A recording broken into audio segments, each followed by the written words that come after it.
Hi guys, আসসালামু আলাইকুম। সবাই কেমন আছো? তো আজকে আমি তোমাদের সাথে শেয়ার করব বাচ্চাদের একটা পুষ্টিকর খাবার।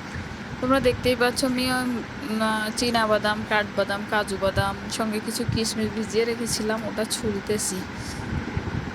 ছুলে না নিলে দেখা গেল খাবারের কালারটা অন্যরকম আসে, কারণ কাঠবাদামের খোসা লাল তো।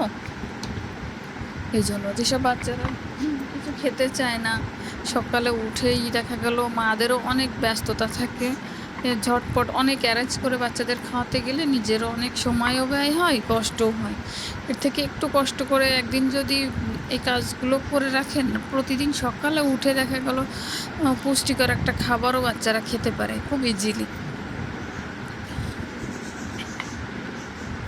দেখা গেল যাদের গ্রোথ কম তাদের জন্য কিন্তু এই খাবারটা খুব ভালো। মানে ওটস, তোমরা দেখতে পাচ্ছ আমি এগুলো কিন্তু ওটসের সঙ্গে মেশাবো। শুধু বাদাম কিন্তু ভালো লাগে না, আবার বাচ্চারা খেতেও চায় না। এটা যে ওটসের সঙ্গে, ওটসটা ভেজে নিতে হবে, যদি বাসায় ঘি থাকে ঘি দিয়ে ভাজলে ভালো হয়। আমার ঘি নাই, এই জন্য একটু সয়াবিন তেল দিয়ে ভেজে নিয়েছি। আগে থেকে দেখছো সেই বাদামগুলো ছুলে কিন্তু ভেজে রাখছি। এটা আবার ওটসের সঙ্গে মেশাতে হবে।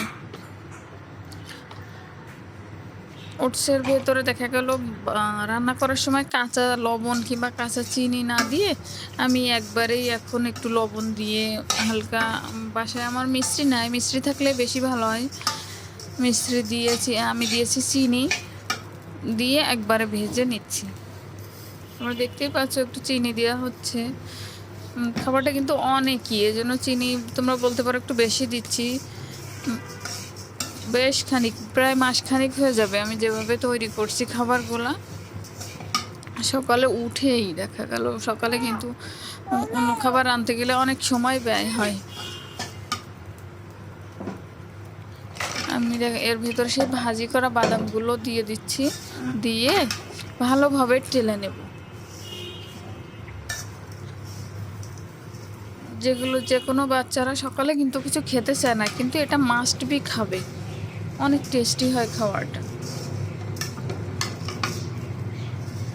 তোমরা মনে হয় ভাবছো যে এভাবে কিভাবে খাবো, তোমরা দেখো, শেষ পর্যন্ত দেখলে বুঝতে পারবে।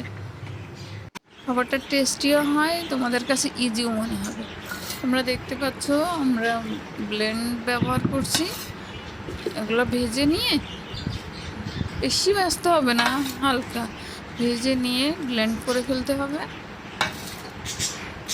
তোমরা মনে করছো অনেক কষ্টের, কিন্তু না, একটু কষ্ট না। একদিন একটু সামান্য দেখা গেল, বাচ্চাদের জন্য তো কষ্ট করাই লাগে, সেই হিসাবে একদিন একটু কষ্ট করলেই 1 মাস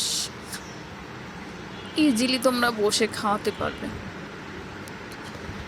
খাবার নিয়ে বেশি, এমনি তো বাচ্চারা খেতে চায় না, অনেক ঝামেলা থাকে বাচ্চাদের খাওয়াতে গেলে। দেখছো, তোমরা নিশ্চয়ই দেখছো ব্লেন্ড করা হয়ে গেছে। তোমরা ফ্রিজে রাখতে পারো কিংবা নর্মালি এমনি রাখলেও নষ্ট হবে না, ভালোই থাকবে, কারণ ভাজা তো।